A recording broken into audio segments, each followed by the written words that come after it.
அனைவருக்கும் வணக்கம். கொக்கிடமிருந்து நாம் இரண்டு விஷயங்களை கற்றுக்கொண்டாலே எளிதில் வெற்றி பெறலாம். ஒன்று என்ன? அந்த கொக்கானது தனக்கு இரையான அந்த மீன் வரும் வரை பொறுமையாக காத்திருக்கும். இரண்டாவது என்ன? அது வந்தவுடன் அந்த வாய்ப்பை நழுவிடாமல் பயன்படுத்தி அப்படி அந்த மீனை கொத்தி கொண்டு விடும்.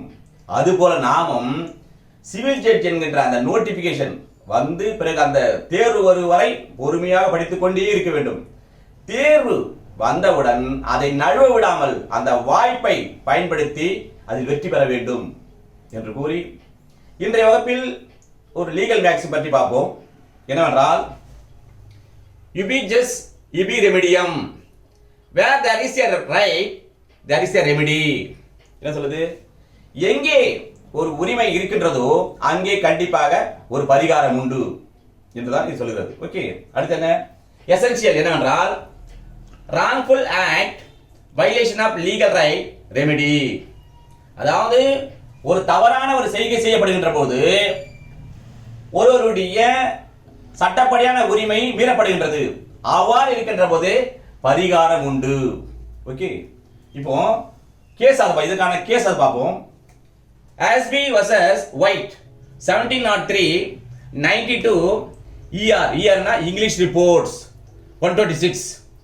இந்த வழக்கில் என்ன சொல்றாங்கன்னா, இப்போ mister Ashby was prevented from voting by mister White who is a constable.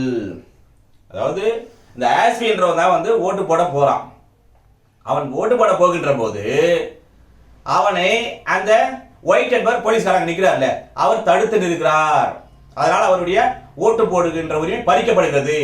Okay, அடுத்து பிறகு இந்த ஆஸ்பி என்பவன் தனக்கு இருந்த அந்த ஓட்டு போடுகின்ற உரிமை பறிக்கப்பட்டுவிட்டது என்று நீதிமன்றத்துக்கு செல்கிறார். எந்த நீதிமன்றம்? Court of kings bench held. அப்பெல்லாம் கிங்ஸ் பெஞ்ச் தான். அந்த நீதிமன்றத்துக்கு செல்கிறார். அந்த நீதிமன்றம் என்ன தீர்ப்பளிக்கிறது என்று சொன்னால், even though the candidate he wished to vote won the election, his right to vote has been infringed. To restrain a person from giving vote is a civil wrong and he is entitled to seek remedy from court of law and plaintiff was awarded some compensation. இப்படின்னு தீர்ப்பு வழங்குறாங்க. இது அப்படியே நம்ம ஒரு பட விளக்கத்தோட பார்த்தோம்னா நமக்கு ஈஸியா புரிஞ்சிடும். இப்போ இவன் யாரு? ஆஸ்பி. இவன் தான் இங்க இது ஓட் பேலட் போத்து. ஓகேவா? இங்க ஓட்டு போட போகும்போது அதற்கு முன்னதாக இவர் யாரு? ஒயிட். இந்த ஆஸ்பியை ஓட்டு போடாமல் தடுத்து விடுகிறார். அதனால் இவர் தனக்கு ஓட்டு போடுகின்ற அந்த உரிமையை பறித்து விட்டதாக கூறி நீதிமன்றத்துக்கு போகிறார். இது நீதிமன்றம் இங்க போகிறார். ஆனால் என்னவென்றால், இந்த ஆஸ்பி யாருக்கு ஓட்டு போடும்? இவரு தான் ஓட்டு போட நினைச்சிருந்தான். இவருக்கு தான் ஓட்டு போட வேண்டும் நினைச்சிருந்தான்.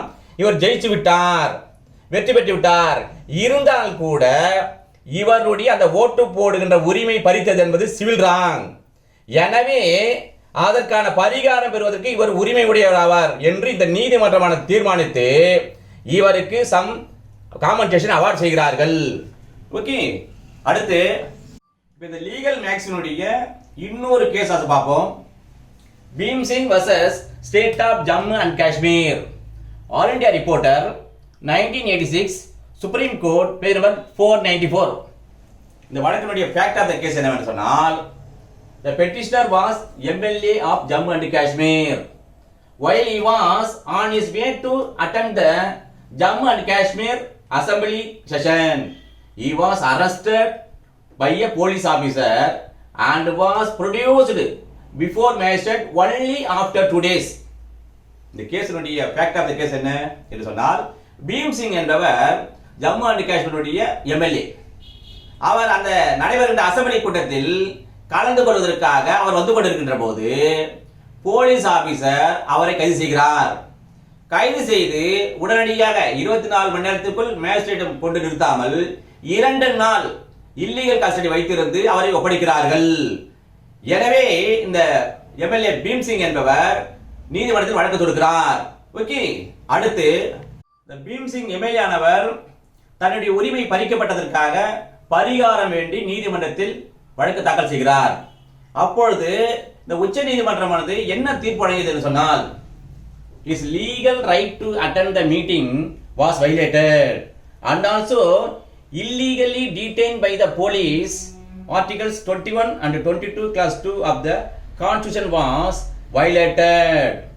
The defendants were responsible and awarded rupees 50,000 as compensation to the petitioner. என்ன சொல்றாங்க? இந்த பீம் சிங் என்பவர் அந்த அசெம்பிளி கூட்டத்தில் கலந்து கொண்டு போவதற்காக போகிறார். அப்பொழுது அவர் தடுத்து நிறுத்தப்பட்டு கைது செய்யப்படுகிறார் என்று சொன்னால் அவர் கூட்டத்தில் கலந்து கொள்வது சட்டப்படியான உரிமை. அது தடுத்து நிறுத்தப்பட்டதாலும் மேலும் அவர் கைது செய்கிறார்களே உடனேயே நீதிமன்றத்தில் ஆஜர்படுத்தாமல் 2 நாள் கழித்து ஆஜர்படுத்துகிறார்கள். எனவே அது இந்திய அரசியல் சட்டம் 21 மற்றும் 22 கிளாஸ் 2 மீறிய செயலாகும். எனவே அந்த பீம்சிங்கினுடைய உரிமை பறிக்கப்பட்டதற்கு இந்த டிஃபென்ஸ் தான் பொறுப்பாவார்கள். எனவே இவருடைய அந்த உரிமை பறிக்கப்பட்டதற்கு பரிகாரமாக ரூபாய் 50,000 அந்த பீம்சிங் அவர்களுக்கு வழங்க வேண்டும் நஷ்டஈடாக என்று உச்சநீதிமன்றம் தீர்ப்பளி. இப்போ இந்த கேஸ் ராசியம் ஒரு பட விளக்கத்தோட பார்த்தோம்னா நமக்கு ஈஸியாகவும் புரியும், மெமரி இருக்கும். யாரு? இவர்தான் ஜம்மு காஷ்மீருடைய எம்எல்ஏ பீம்சிங். இது ஜம்மு காஷ்மீருடைய அசெம்பிளி. இங்கே கூட்டம் நடைபெறுகிறது. அதில் கலந்து கொள்வதற்காக பீம்சிங் அவர்கள் சென்று கொண்டிருக்கின்ற போது இவர் யாரு? காவல்துறை அதிகாரி அவர்கள் இந்த பீம்சிங்கை கைது செய்கிறார். இவரை கைது செய்து உடனடியாக நீதிமன்றத்தில் ஒப்படைக்காமல் 24 மணி நேரத்துக்குள் 2 நாள் அங்கே வைத்திருக்கிறார்கள். எனவே இந்த பீம்சிங் ஆனவர் தன்னுடைய உரிமைகள் பறிக்கப்பட்டதற்காக பரிகாரம் வேண்டி நீதிமன்றத்தில் வழக்கு தொடுக்கிறார். அப்போ உச்சநீதிமன்றம் என்ன தீர்ப்பு சொன்னால் அவருடைய உரிமை பறிக்கப்பட்டதற்காக அவருக்கு பரிகாரமாக நஷ்டஈடாக ரூபாய் 50,000 வழங்க வேண்டும் என்று தீர்ப்பளிக்கிறது. ஓகே, அடுத்து இந்த பீம்சிங் கேஸுக்கான தொடர்புடைய பிரிவுகள் என்னென்ன இருக்கிறது என்பதை பற்றி பார்ப்போம். கான்ஸ்டிடியூஷன் ஆஃப் இந்தியா 1950ல article 21 protection of life and personal liberty. Article 22 clause 2 arrested to be produced before nearest magistrate within 24 hours. Article 32 writ jurisdiction. அடுத்து என்ன? Criminal Procedure Code 1973ல section 57 arrested person not to be detained more than 24 hours. section 167 section 2 remand by magistrate. இப்போ நம்ம maxim பார்த்தல, இந்த legal மேக்ஸிமிலே related maxim என்னன்னு பார்ப்போம். நான் பார்த்தது என்ன? Ubi Jus Ibi Remedium. Related என்ன? Injuria sine damnum, legal injury without actual damage.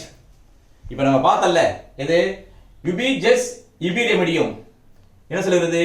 இப்போ எனக்கு ஒரு சட்டப்படியான உரிமை இருக்கிறது என்று சொன்னால் அந்த உரிமை பறிக்கப்படுகின்ற போது எனக்கான ரெமிடி பரிகாரம் இருக்கின்றது என்பதை சொல்வதுதான் இந்த லீகல் மேக்ஸிமம் என்று கூறி அடுத்த சந்திப்போம். நன்றி, வணக்கம்.